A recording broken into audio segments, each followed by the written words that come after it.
Então, vou retomar a explanação e, para objetivar, vamos falar então da Operação Abafa, para que isso fique bem claro, que ela se operou em 3 etapas. A primeira das etapas, na primeira viagem, quando surgiu o nome de um político, no caso foi o nome Bornhaus, foi desacelerado. Na segunda, quando eu quebrei o sigilo bancário da conta Farol da Colina, ou Beacon Hill, do doleiro Aníbal Contreras, de Nova York, que apareceram diversos nomes, o nome da conta Tucano, como noticiado pela imprensa, e diversos outros nomes coincidentes do político. E a terceira foi quando se deu início como não tinha por onde correr, eu me socorri à imprensa para denunciar que estava havendo um cerceamento do meu trabalho, né, pelo jornalista Boris Casoy. Teve a CPI começou a CPMI do Banestado.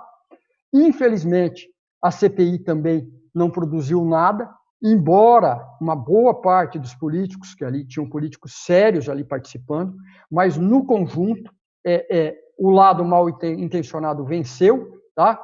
E nada foi concluído e nada foi investigado. E ainda teve essa obtenção de uma lista dos beneficiários já ali da conta Beacon Hill, com o nome de diversas autoridades brasileiras, que vieram para a CPI, mas não vieram para o inquérito policial. Tá? Tanto é que não foi dado sequência na investigação desses nomes.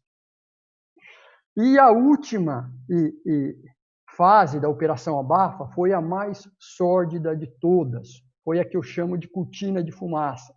Essa ninguém sabe, ninguém nunca conseguiu interpretar de maneira correta, e eu vou dizer na minha forma de ver, sem desmerecer o trabalho dos colegas que me sucederam na investigação do caso Banestado.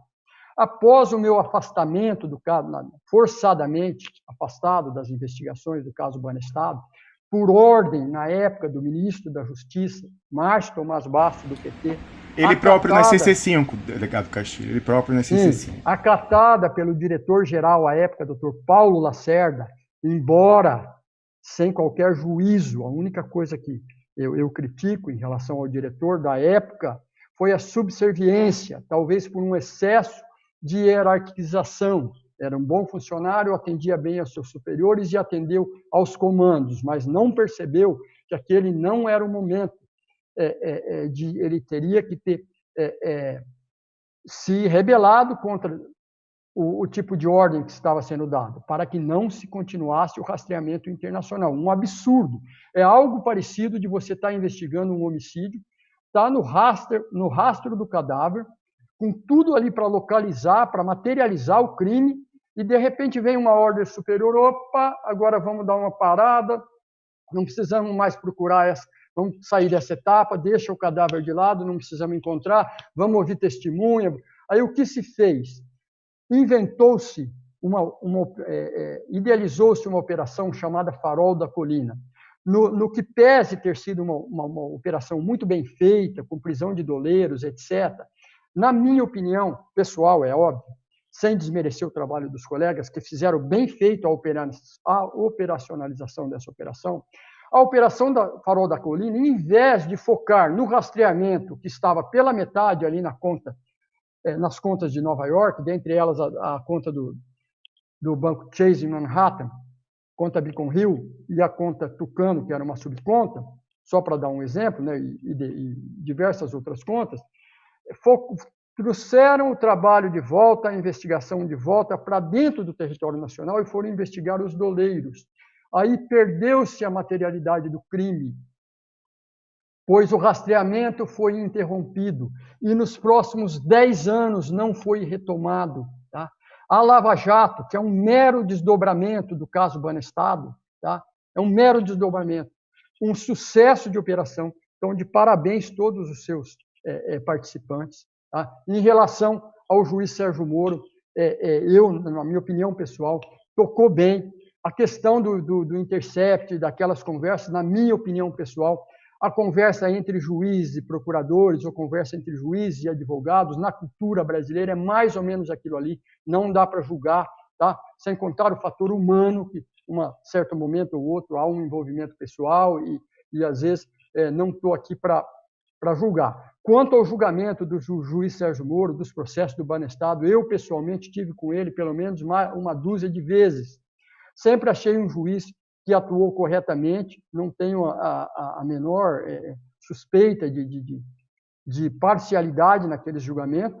No que pese os comentários, o juiz era partidário, o juiz era de direita, isso... Obviamente, doutor Castilho, que o senhor pode falar aqui o que o senhor achar e a gente está aqui para ver a sua opinião, mas eu preciso registrar a minha divergência nesse tocante muito forte. O senador Requião acho que diverge um pouco também dessa suposta imparcialidade do Sérgio Moro. Uma observação, depois eu volto, porque é importante isso. A observação é o seguinte: no Banestado, o juiz Sérgio Moro não fez as condenações simplesmente porque a materialidade não estava caracterizada.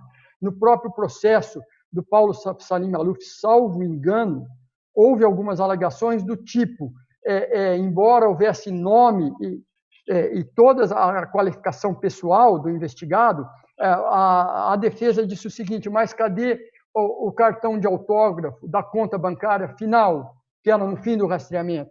E houve uma absolvição naquele processo específico, se eu não estiver enganado, por falta de prova. Não houve materialidade, porque o rastreamento foi interrompido. Então, quanto ao Sérgio Moro, essa observação eu fiz questão de dar, porque eu ouço muito falar. E outra coisa, não é o juiz que dá o rumo das investigações, é o delegado de polícia, acompanhado pelo procurador ou pelo promotor. Tá? O juiz ele acaba sendo inerte, ele colabora, sim, entendendo a importância e concedendo as ordens para busca, para apreensão, para quebra de sigilo, etc. Mas quem dá o rumo das investigações, no meu caso, sempre fui eu, como delegado, e meus colegas também atuam da mesma forma. Então, é uma injustiça querer dizer que o juiz fez. Tá? Não quero estabelecer juízo de valor, foi necessário fazer esse comentário. Voltando à Operação Abafa. Doutor Castilho, eu agradeço o senhor ter feito essa observação, porque eu mesmo sou alguém que enxergava aí alguma negligência, imprudência, imperícia, ou saberá o que é lá, por a instrução ter sido deficitária, deficiente, levando a absolvições por falta de prova, ou na primeira instância, ou no TRF4, ou depois anulação de condenação no STJ, STF, etc. Mas então, o senhor traz uma explicação com a qual eu me satisfaço. Por mais que eu não tenha nenhuma simpatia pelo ex-ministro e juiz Sérgio Moro, qualquer pessoa que me acompanha sabe disso, aqui a gente tem um compromisso intelectual com a verdade. Então, nem que ele quisesse, como o Márcio Tomás Bastos tirou você de Nova York para que você não pegasse a lista com os beneficiários finais, isso impediu que fosse configurada a materialidade do crime. E aí, por conta disso, nem que ele quisesse, se ele seguisse a lei, ele poderia condenar. Agora, eu quero lembrar o seguinte também. Então, esse era o Sérgio Moro do Banestado. O Sérgio Moro da Lava Jato é aquele que condenou o ex-presidente Lula sem, aí eu estou dando a minha opinião, eu que tenho formação jurídica, embora a área penal não seja a minha especialidade, mas a opinião dos maiores penalistas do Brasil, da jurisprudência pacífica. Também não houve materialidade naquele caso do triplex, a gente não viu ato de ofício e outras coisas. Ele inovou, inclusive, disse, não precisa de ato de ofício para configurar corrupção, o que vai contra não só a doutrina majoritária, como também a própria jurisprudência pacífica, né, dos tribunais. Mas então, não haver materialidade foi um óbice para a condenação lá atrás, mas não foi um óbice na condenação do ex-presidente Lula. Então a gente precisa também registrar essa contradição. Só isso que eu queria registrar aqui, mas agradeço muito pelo senhor ter me dado a oportunidade de rever a minha colocação lá atrás, que teria havido negligência, imprudência, imperícia, ou saberá lá o que, por ele não ter reunido os elementos que permitissem condenações sólidas lá no Banestado, doutor Castilho. Foi importante eu falar isso, porque eu convivi com ele com um certo período. Até participei dele num seminário internacional em 2005, onde procuradores americanos vieram palestrar, etc. E eu, pessoalmente, no Banestado, não tenho críticas. Achei a atuação dele sempre dentro do esperado. É isso que eu queria registrar, mesmo porque a gente ouve muito se usar o caso Banestado para dizer que ele era partidário e não condenou no Banestado. Não condenou no Banestado porque o rastreamento foi interrompido. Foi interrompido na maior disfarçatez pelo ministro da Justiça à época, Dr. Márcio Tomás Bastos, no que pese ele não está aqui para poder responder hoje. Tá? Mas eu tenho que colocar a minha verdade. foi interrompido e criou-se uma cortina de fumaça, que foi a Operação Farol da Colina, da qual eu não comandei, foi comandada por outro delegado, para trazer de volta a investigação do caso Banestado para o Brasil e perder-se definitivamente o rastro que já tinha sido começado no mapa da corrupção estabelecido pelo laudo 675, produzido por mim e pelos peritos, em Nova York. Tá? Foi uma oportunidade única ali, a gente reuniu provas contundentes, e ali você tinha o batom na cueca, usando uma expressão mais informal. Ou seja, pegou todo mundo, estava todo mundo lá, era só investigar. Mas foi bom, porque mesmo com esse abafa todo, aquilo ali foi o primeiro avanço, começando com o Dr. Celso III, quebrando o sigilo das contas de forma muito corajosa, e depois ali em Nova York, a gente indo para cima, não admitindo interferência, foi isso que eu fiz. No que pese minha carreira ter sido encerrada, tá? E o que mais me estranhou é que os colegas de profissão, ao invés de me apoiarem, tá? Se acovardaram. Por diversas vezes eu perguntava para os meus superiores, para os meus colegas, para os meus pais, e o rastreamento, pessoal, parou e não vinha resposta. Quem assumiu o inquérito mãe? Cadê o rastreamento do Banestado, o rastreamento internacional? Por que se parou? Nós entregamos tudo mastigado, prova por prova, nome por nome, chegava até em presidente da República, assessores, estava todo mundo lá, uma prova contundente.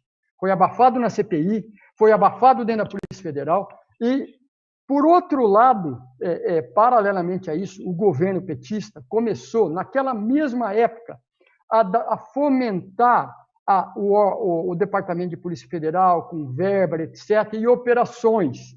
Tá? Mas, naquele momento, o foco era o rastreamento internacional, que foi deixado de lado. Aquele mapa, aquele roteiro contra a corrupção, macro-corrupção, foi perdido. Perdeu-se 10 anos. E outra coisa, só para entender, esse banco de dados, que é o laudo 675, ele se tornou a base do Serviço de Inteligência Financeira criada depois no Ministério Público Federal, e ele é a base de todas as outras investigações do crime financeiro brasileiro nos 10 anos, como Castelo de Areia, Satyagraha e outras mais. Delegado Protógenes se baseou exclusivamente nas produções dos relatórios do Banestado para investigar banqueiro Daniel Dantas. Paulo Maluf foi condenado exclusivamente.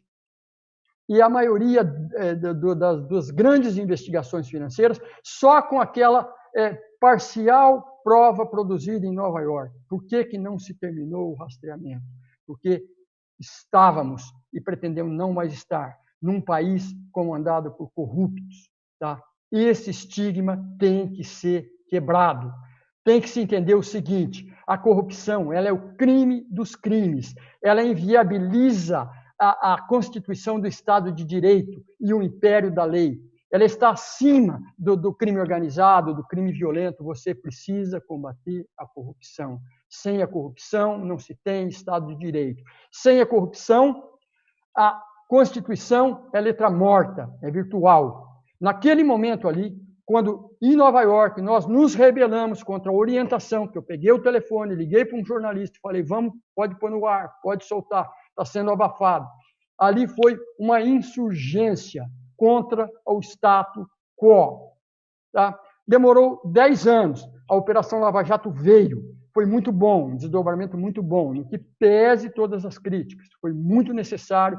A nossa democracia está amadurecendo, com certeza as instituições estão fortes, tá? E o trabalho jornalista e o jornalismo investigativo brasileiro também está a todo vapor. Continuando dessa forma, com certeza a gente caminha o estabelecimento de uma democracia real dentro de um país com instituições fortes. É mais ou menos isso aí, sabe? E eu acho que estamos no caminho certo.